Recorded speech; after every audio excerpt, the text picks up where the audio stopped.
KALW.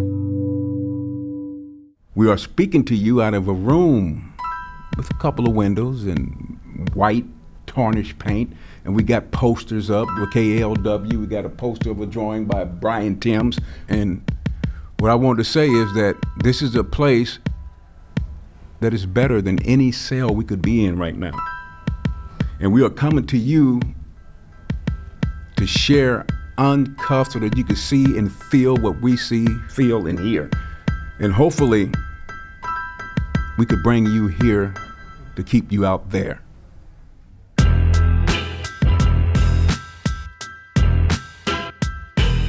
This is Uncuffed from KALW, recorded and produced by people in California prisons. My name is Spoon Jackson.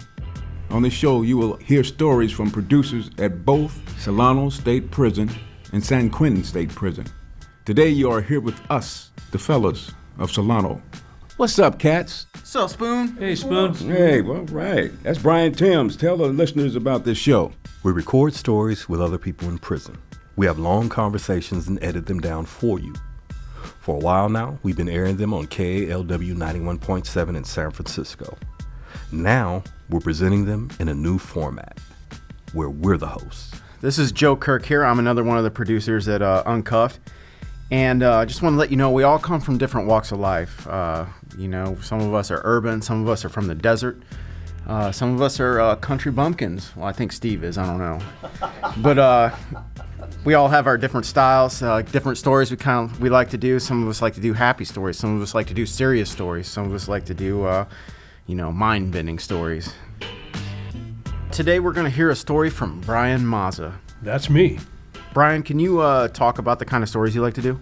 Mainly I like to present stories that show that people are making good use of their time to change. Art, music, redemption, recovery, that's where I come from. Why? It reflects on who I am and my drive in life, trying to make something out of this time that I've been wasting in prison.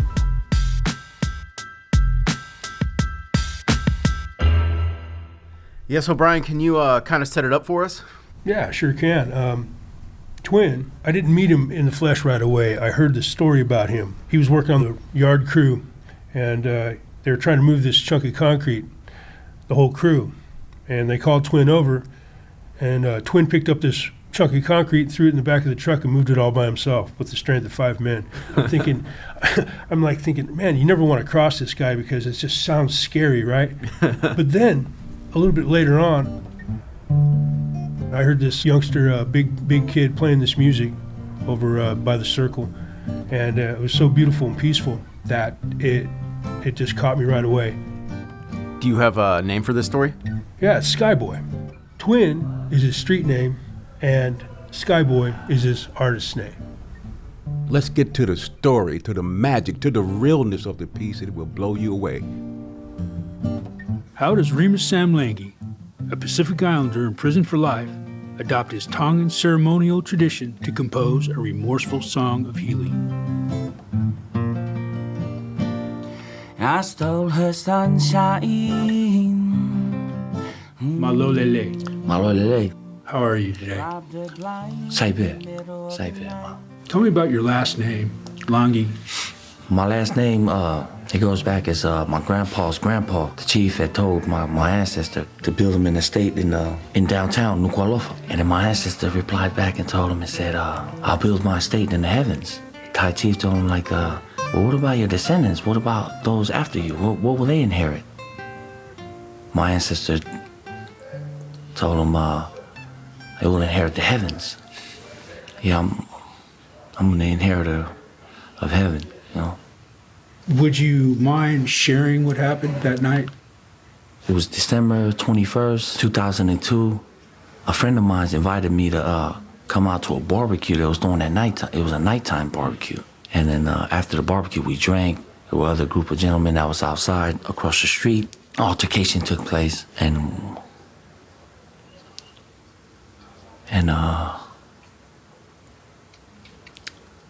the police got there, and we were all arrested and stuff. And then I didn't realize it was serious till we got to the county jail.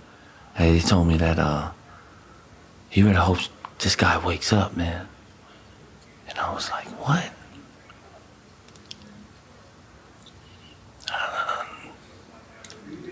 I don't remember. I don't remember it being that serious, man.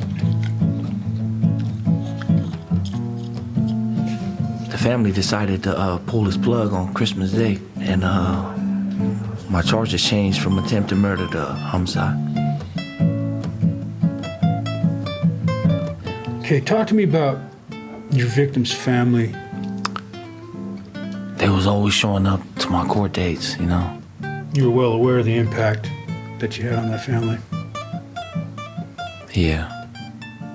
So talk to me one day, you're talking to your brother. Tell me about that. Man, it was crazy, man, when I had to translate for Dad, man. My dad was apologizing to the family. My dad don't speak English, you know. And he said something about even though my son's going to prison, you know, I'm still fortunate in the sense that I can still talk to him, you know. When he told me that, it made sense for me because when I look back, there was a period where the victim's family stopped showing up. So whatever your dad told them. My dad's apology, I believe it came off across as, you know, maybe Your victim's family stopped coming to court. man, they stopped showing up. They didn't even come for trial. They didn't even come for the sentencing. They started healing. What your dad told them started the healing process for them. I believe that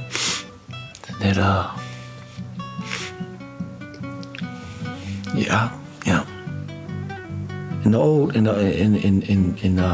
Back in the Polynesia, like if a party even kills another party, right? Before the sun rises, they go and they wear a pulo, like a tapa cloth, and they sit in the front of the victim's family's house, right? The family can do whatever they want to do with them. They can kill them, they can retaliate, they can do whatever they want to do. And if not, the family will come out and forgive them. That's exactly what my dad did. You're still writing music, and most of your music had negative connotations to it. Growing up in the neighborhood I grew up in is going through the juvenile hall system and stuff, like raps was like how we kill time. Tell me about what happened when your sister comes to visit you. She asked me, hey man, so I'm hearing from Vailea and them and all your nephews that you've written so many songs, you know, all you do is write songs. And I was like, yeah, I got a lot of them. Well, sing me one of your songs. Let me hear one of your songs. And I was going through which song would be appropriate, you know, to sing for my sister. Mm-hmm. And I couldn't think of one. Because of what? Because of the content of the songs, you know what I mean? Right. Like the taboo is we can't swear when we're around each other. We can't I can't be in her room, she can't be in my room. We can't even watch TV together. So you weren't able to share any of your music with your sister at that point in time? None. Tell me what happened after that. With your creativity, that is, what you wanted to do. She tells me it was a turning point for me. She tells me that you can't sing one song, huh? It's like, no, I can't. I said, why? She said, lahi kapkape. Meaning swear words, huh? It's like, yup. And she tells me, man, why don't you write a song that when I hear it, I'll be proud to say that you're my brother. Or if your nieces hear the songs, that they'll be proud to say that you're their uncle, you know what I mean? You sing beautiful songs. And that kind of like sparked this whole thing for me that I had never written my letter of remorse. And I go to what's natural for me, you know what I mean? Like the music. The music. So I go back to playing the guitar, and when I'm playing the guitar, this song comes to me, man. I stole her sunshine.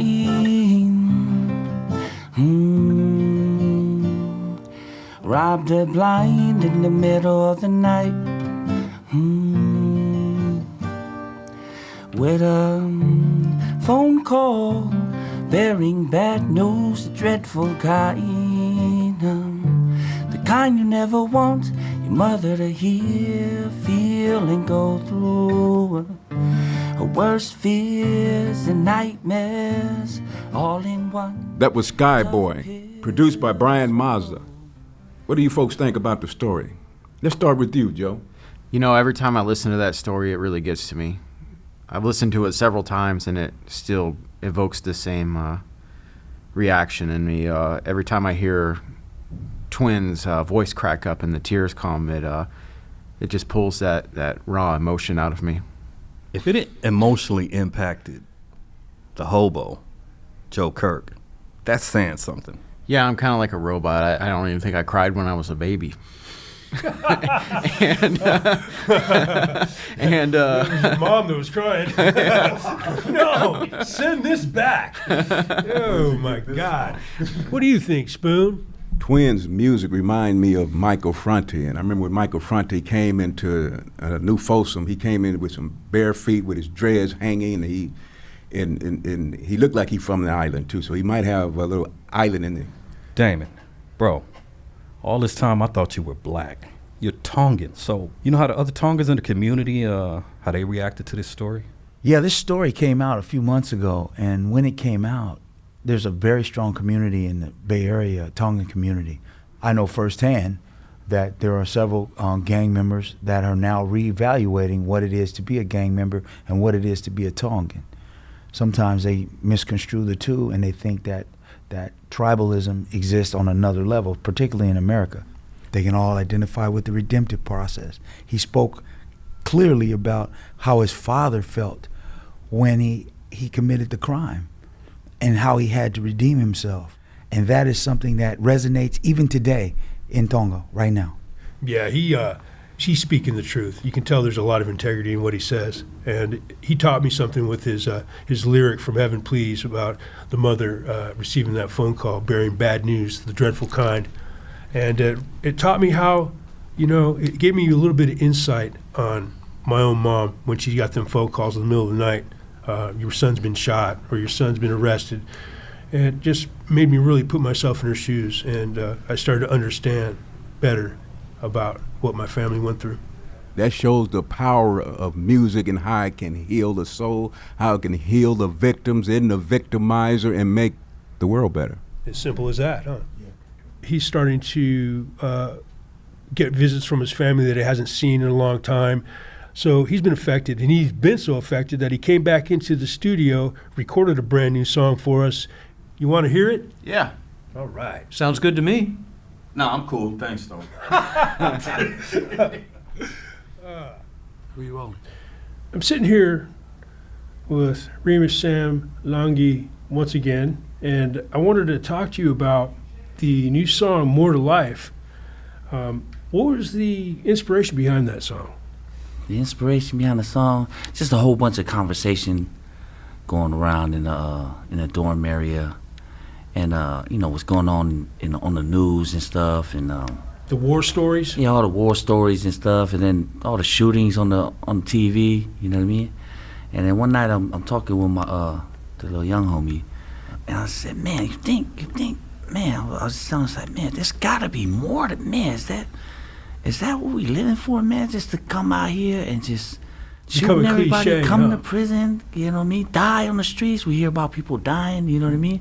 That thing is continuous, and like, for what? What purpose is that serving? You know what I mean? So like, those are like the thoughts I would kind of feel in my head of.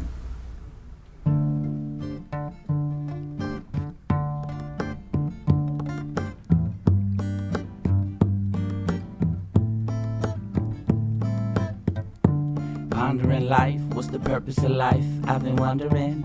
I've been up all night on the drawing board trying to figure it out. Yeah, there's gotta be more. Yeah, there's gotta be more than these penny, nickel and diamond. Glamour glistening your eyes, ego soaring high. Your envy inside coming alive, coveting another man's life, another man's wife. In constant competition, money, drugs, and sex make the world go round. Property value going down, so will your flesh decay in the ground. There's gotta be way more to life than what I see, than what I've seen. There's gotta be way more to life than what I see, than what what I've seen.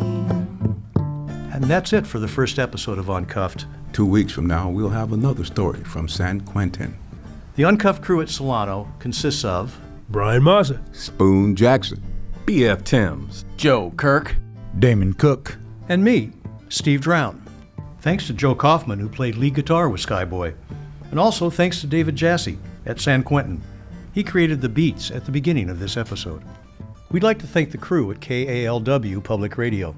And thanks to the staff of Solano who make this possible, Mr. McCann, Dr. Williams, Mr. Unden, and Lieutenant Blackwell.